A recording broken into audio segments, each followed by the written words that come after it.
Hey guys, and welcome to the FitPro Social with me, David Kyle. And me, Ash Burley.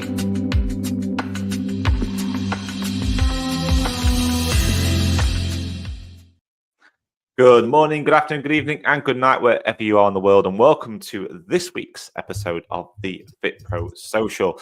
So this week we're going to be digging into onboarding and why onboarding might actually be killing your fitness business. But before we dig into that, let's say a quick hello to Dave.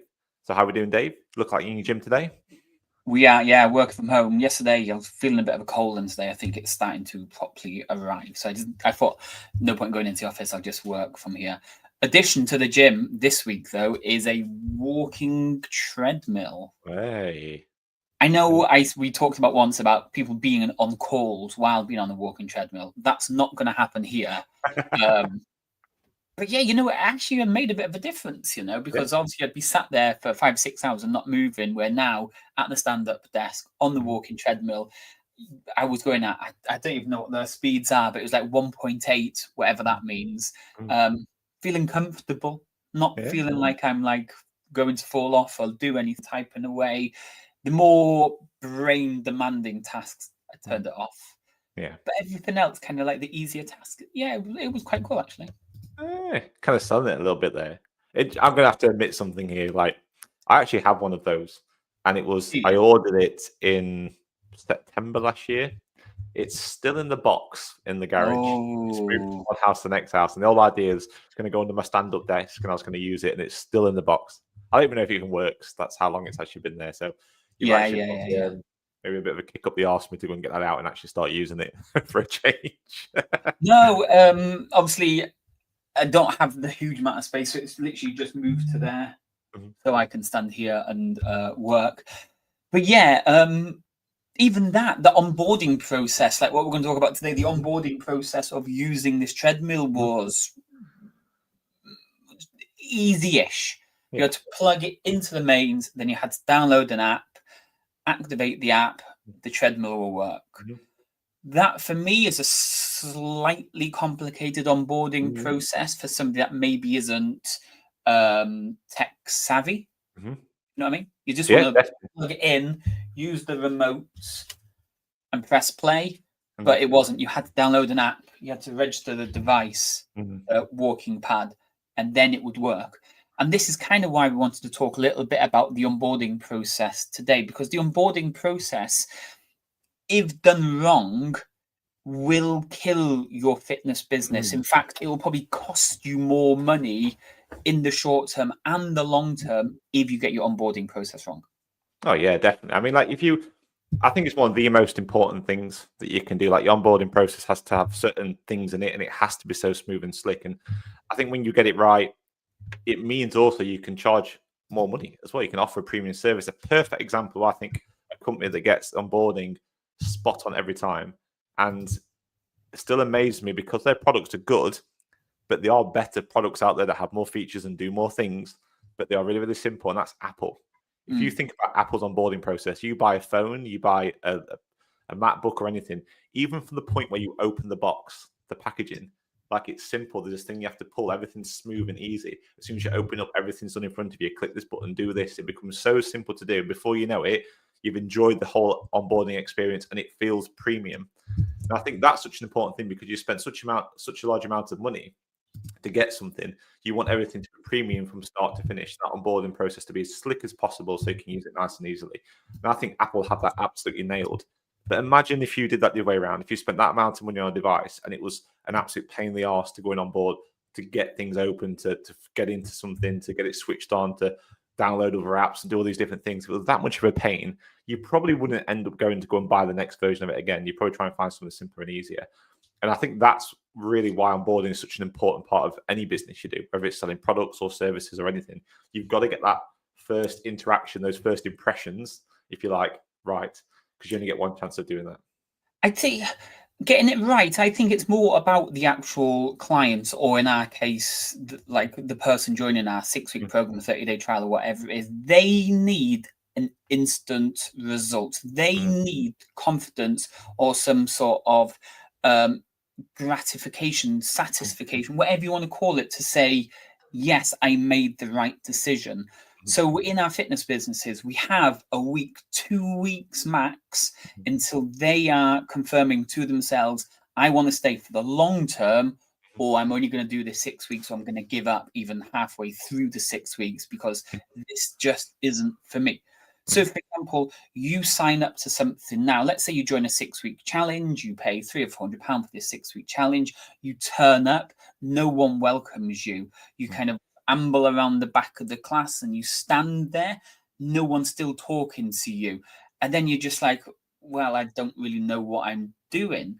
Like that straight away, that first impression has killed the chances of that person staying. You're going to have to go way over the top now to apologize, to get them back on side, to make them feel special and everything, because that person's instant first impression of your service has just fell off the edge of a cliff. Like, they're not coming back from this. So the onboarding process isn't the welcome pack that you give them or the high five once they've paid. Your onboarding process is the length of that front end offer. So if your front end offer is a 1-day trial, then your onboarding process is a 1-day trial. If your front end offer is a 6-week challenge, then your onboarding process is the 6-week challenge. The whole point of the onboarding process is to share with that person that this is the right place for them to stay for the long term. Oh, 100%. I think I always try and describe the onboarding process as or any kind of sales that matter, like relationships. If you was dating somebody, and let's imagine if you was going to date somebody and you went on the first few days, that's kind of your onboarding process. You're getting to know each other. Like, the end of the day, you look attractive, whatever. There's a reason they've come to you. That's the sales process. You've asked the question, they've said yes, I'm going to go on a date with you. Now you've just made the sale. So now you're going to go on these first few dates. So what you do in those dates, you start to get to know each other. You try and make a really good impression, and you make it feel like this is the right place for me to be. And then what happens after that? You go for that, and then you start committing to each other. So you say, actually, let's commit to this. Let's go steady. Let's actually get in a relationship. Yeah. And that's your back end offer. And once you're in that relationship, then you're probably going to be with them for a while after that. So that onboarding process is really important. It's about really establishing what that experience is going to be like with you. And if that first experience is not that good and is difficult for them and is hard for them and puts lots of barriers in the way, it's going to be a slog for them. And it's going to be very difficult for that client then to go, well, I can't really see I'm going to get the results from this. I'm not really enjoying the process. I'm feeling a little bit lost here. I don't feel safe within this relationship now, as it's going to get what I want from it. Why would I commit to being with them long term? Yeah. I think there's such a close relationship between relationships and that onboarding process. But with this onboarding process now, there's different stages to it. It's not just a whole onboarding process and it's just one thing that lasts 6 weeks or 3 days or whatever that front end is. It's different stages. For example, now, if someone pays today, let's say today is Friday today, and they're not joining your next program doesn't start until a week Monday, then you've got between now and a week Monday to convince them not to ask for a refund before they even try your session. Because in that moment, in that week or 10 days, whatever it is, they're going to go through something called buyer's remorse. They now need to decide based on just their thoughts if this is the right decision for them. We all know this. Like, you sell to a specific gender, that gender goes home and speaks to their husband or wife. The husband or wife shouts at them and says, why have you just wasted £500 in a gym that you're never going to go to? And then now the buyer's remorse really starts kicking in. So again, if your onboarding process isn't nailed, then what comeback does that person have to say to a husband or wife? For example, if they've just come off the phone with you, you can add them as a friend on Facebook. You can send them the welcome email. You can send them a link to get started. Maybe you can order them a t-shirt. Maybe you can confirm their welcome packs in the post. There's loads of stuff that you can put in place to make sure that they don't change their mind, or they've got no reason to change their mind, even before that first session. Then once that first session arrives, then go through something called a honeymoon period. And we all know this. When something's brand new, you're excited, you're in love, it's unique, it's special, it's kind of like all this magical thing. And in that honeymoon period, you need to convince them that this is the long-term place for them. If you upset them or do something completely wrong in that honeymoon period, again, you're going to lose them. So don't just think the onboarding process is just a welcome pack, first couple of days, do whatever they want. The onboarding process is many stages to get them all the way to the point of, I want them to sign up to direct debit or your monthly standing order, however you set up, so they're with you for the long term. Yeah. I think the most important thing to remember here is that buyer's process, as in what people go through. If you think when you sell something, like when you're selling any of your services, whatever it is, you sell with emotion, especially when you sell to consumers. So people buy with emotion. You think about how you have those sales conversations. That's literally what you're digging into, the pain points, like what it's going to be like if they don't do something about it, what it's going to be like if they're going to achieve this. That is literally using their emotion to go and make a sale. The problem is people will buy with emotion, but then they justify very quickly with logic. And that logic is reinforced by, like just you were saying there, Dave, people go home, they speak to the partners, and this logical brain starting to kick in. So you have to do something during that period to help them understand with logic why they should continue staying with you, why they shouldn't ask for refunds. Yeah. And I think that's the important part of that process, especially like say if your session doesn't start for another week or something, you've got to do things in there to make them go, actually, this is the right decision I've made. So whether that is sending out those welcome packs, sending out a t-shirt, think about those different things you can do, the text messages that might come through. You can automate these kind of things, of course you can, but it makes them feel that they're actually part of this process and they've done something. And that's where, to me, that customer service and aftercare is extremely important. You have to learn how to do that.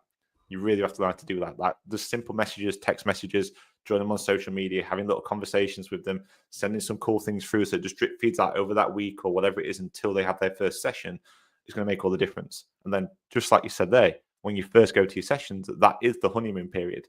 And just like when you're first dating somebody, you go on the honeymoon, like when you're doing that kind of stuff with somebody and you're dating, you go out and go on dates maybe a couple of times a week, you go to nice places, like you do the cool stuff.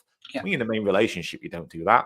So think about what that's like when you're actually dating someone for the first time. That's a long time ago since I've done that, but you do a lot more, don't you? You put a lot more effort into it to try and show what this might be like. Like you get to know each other a lot more. So make sure that 6-week front end offer or whatever that front end offer is literally over delivering. So that logical brain has no doubt that this is the right step for them to make. So something that we teach inside the incubator is when we have the onboarding process, let's say it is a full 6-week program, then we have an onboarding process for the admin team, your coaches, your admin team, and we have an onboarding process for the clients themselves. The both onboarding processes lead to one main similar goal, and that is getting that person to sign up to you on a monthly direct debit. So on the client side of things, you might start off with the first week, they need to do 2 sessions. And then we build them up. Week 2 or 3, we now move them on to 3 sessions. Week 3 or 4, we now get them to start tracking their nutrition because we want easy wins. We don't want to put them in that first week, make them be sick 3 times, hammer them so they can't walk for the next 2 or 3 weeks, then not enjoy it. But in that process as well, we're also asking them for referrals, reviews, confirmation that they want to stay on for the long term. So that's tasks that they need to do, the client needs to do. On the back end, the staff admin side of things, and you need to make sure that they signed into the Facebook group, they downloaded the app successfully. All the staff know what injuries or experiences that they have submitted a Facebook review, that they have signed a direct debit to carry on afterwards. So the onboarding process, like we said here, it is the length of the front end offer, but there's 2 sides of it. There's the client facing side, the tasks that the client needs to do. And once you can confirm the clients have built themselves up, they've ticked all these boxes, it basically guarantees that they're going to join you monthly. But on the back end side, the admin side, you need to also secure all of those boxes and make sure they're all ticked. So you've done everything that you can on the back end to make sure that they join on your monthly as well. So it isn't just a case that we've been saying, send them a welcome pack. That's the end of the onboarding process. There's so much more that goes into it. And if you can get this onboarding process correct, your attention from front end to back end will dramatically skyrocket. But not only that, they're not just going to do a 6 weeks and 2 more months and then leave. They're going to do the 6 weeks and stay for 10 months, 13 months, 15 months, 2 years, and still be with you down the line because the onboarding process was correct. Yeah, it's such an important part of it. It's kind of like I said at the start of this, it looks like a relationship. You've got to get that right. You've got to get that right there, because if you do, that makes all the difference, and that gives you that long-term retention for those clients. And I think the best way to try and look at this is the onboarding process is just like sales. It's still a sale. You're still going through that sales process. So if you think about how you sell to somebody, all the things you talked about there, like having the connections with people, following up with people, making sure they take certain actions to get them towards that sale, having something that your staff and team do is something you expect your leads to go and do. You go for that process to make sales all the time. Yet you're still making that sale, that onboarding process. Yes, they've made some money, but it's just a stepping stone. Like the best way I think to think about front end offers is that it's not really a sale for your business yet. It's just, if you try and treat it as your back end offer is your main sale, if you class that as an actual client, you haven't got a client until doing your back end offer. Really, what you've got basically is a lead that's paid you some money in the front end. And I think especially if, again, we've not talked about the actual cost of it, and it's something I think definitely gets, it doesn't get you talked about at all, really.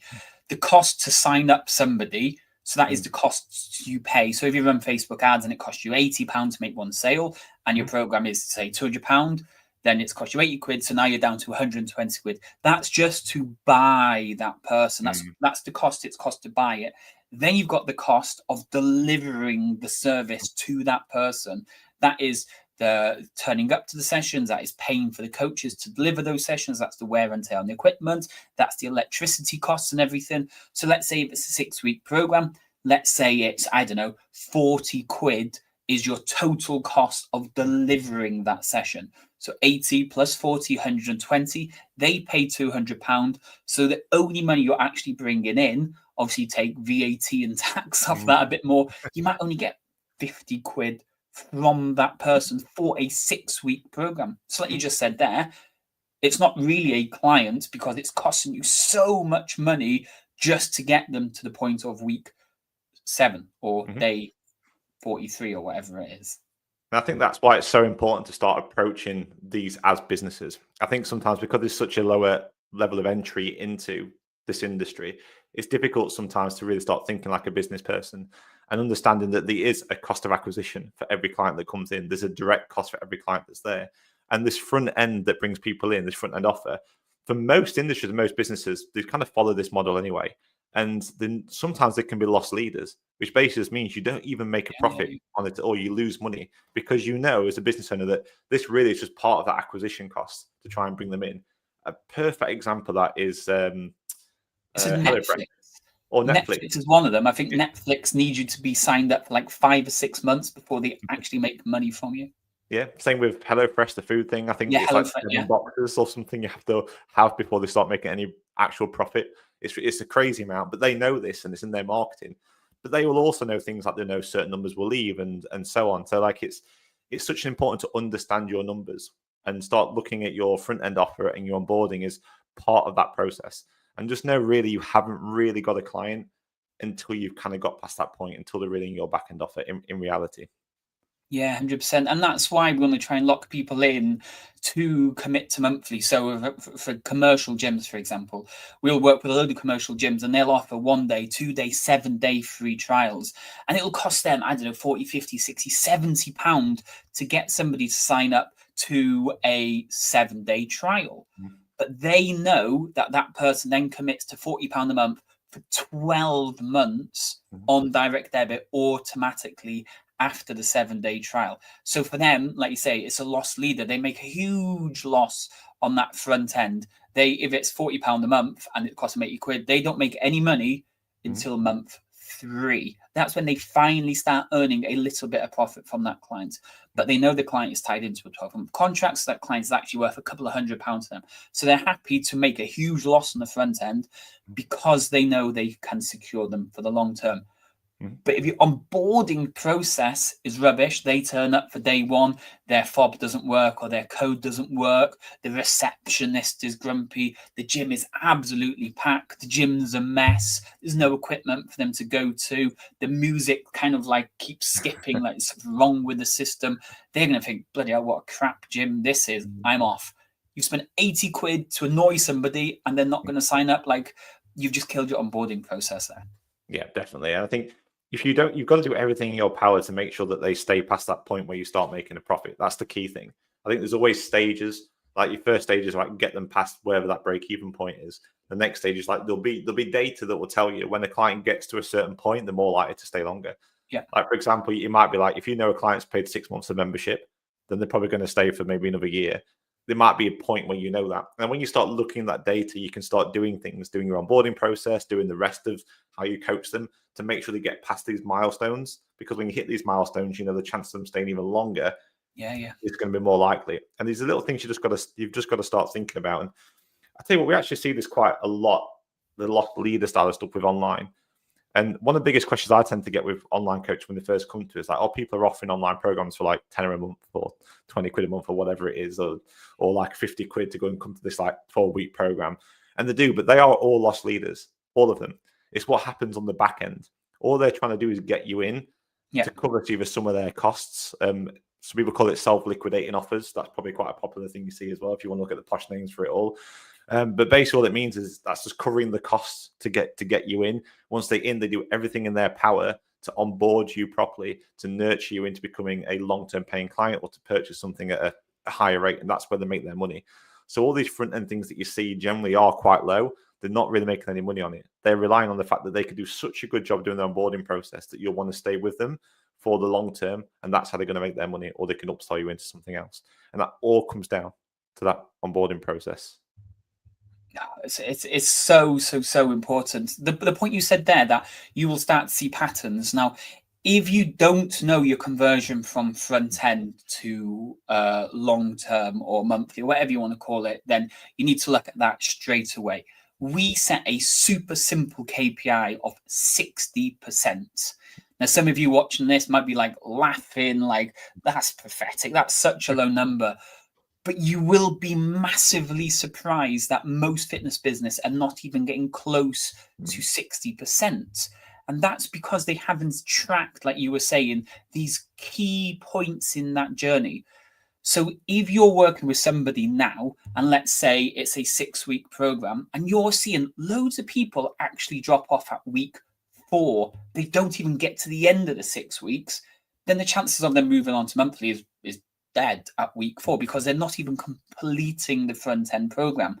So if you're seeing 20% of the people get to week 4 and then drop off, then you need to fix that part first. You basically need to get everybody to the end of the 6 weeks and then move on. So another example, let's say you send 2 text messages automatically every single week. And the first week, they reply to both of them. Week 2, they reply to both of them. Week 3, they only reply to one. Week 4, they don't reply to any.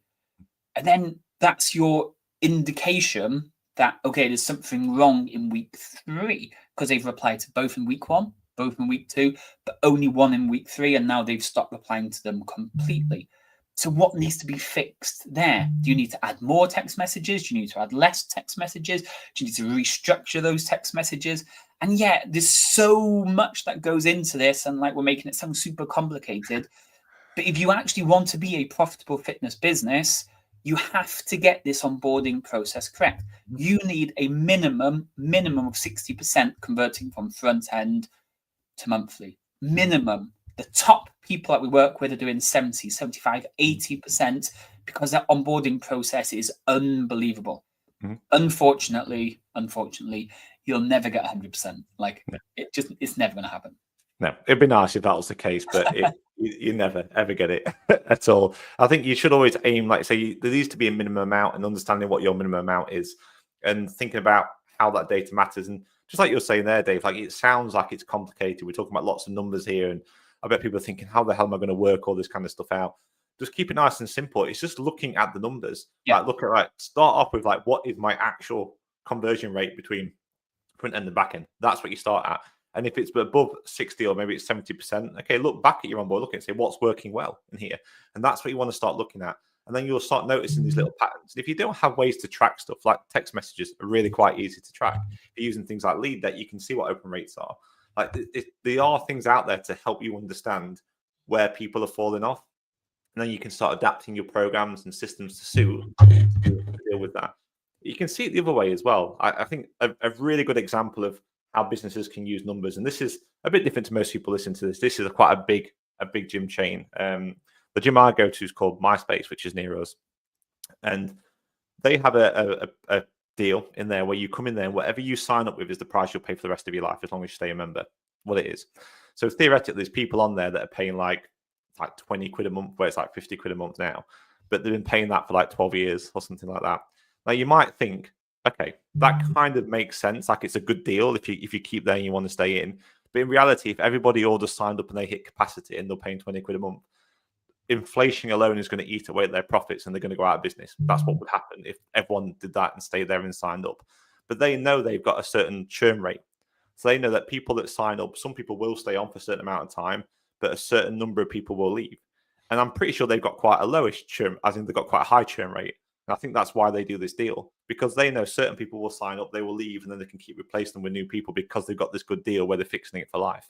So sometimes it can work the other way too. You can, as long as you understand your numbers, you can think about how you structure your offers and your deals to make sure that your business will always stay profitable.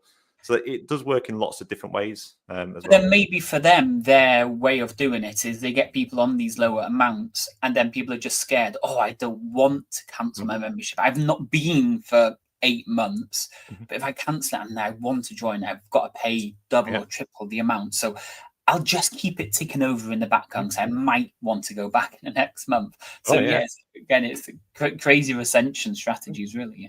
And again, just looking at numbers there, if you know that, like you'll know as a gym owner, especially that type of gym, like how many people turn up on average, and that will start affecting how many your capacity you want to go and take on. As long as you know that you're not turning people away all the time, like you can be fine. So they will know that. And like you say, people could go an entire year without even going to the gym because they don't want to lose out on that deal. So they can actually increase their capacity by doing that. But that all just comes down to the numbers, like knowing your numbers, looking at the patterns, and then building your hopefully around it. This has given you a great insight into onboarding, type of things that we kind of teach our clients and ways that you can be looking at improving. Like we said, minimum KPI has got to be about 60%. If you're not doing that, then we need to look at the whole process from start to finish. If you're getting above 60%, again, go through the whole process. How can we get that 65, 70%? Because the front end is not what's going to make you the money. Keeping them on monthly is what's going to get you the money. So, yeah, until next week, we'll speak to you all then. Cheers. Cheers, everyone. Bye-bye. Thank you for joining us on this week's episode of the FitPro Social. Make sure you subscribe so you don't miss out on future episodes.